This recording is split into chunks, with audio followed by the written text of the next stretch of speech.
nandito na ako sa bahay. Kadarating ko lang din galing nag-jogging. So, ipaprank natin ulit si Mr. Oh no! Pangalawa, itatago ko yung kanyang kabaak ng tsinelas.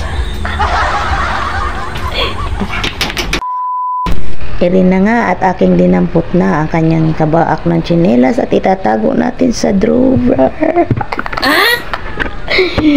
Bahala na kung madumi. Damit naman niya yan.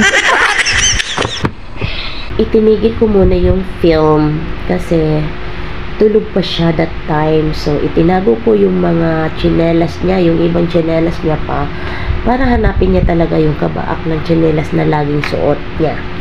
So, yun nga. Hanggang sa siya'y nagising, nag-start na naman tayo ng filming. A few moments later. Kapangin mo nga. Ang alin? Tsinelas ko. Suot sa ilalim ng kama ang mister kakahanap ng kanyang tsinelas. Nakailang labas-pasok na din siya sa kwarto namin at nang minsan pa ngay napapakamot pa nga sa kanyang ulo. Hanggang sa nanawa na tumigil na maghanap, bibigyan niya ako ng pera. So sabi ko, hindi ko naman dyan nakita yung pera mo dyan sa isa yun. Nakita niyo yung tsinelas. Saan? Tsinelas oh. Ano mong bisaya ka?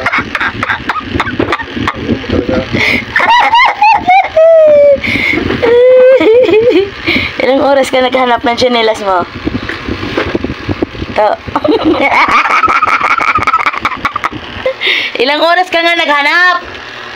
Oras? Hindi mo ko ilang oras. Hindi lang.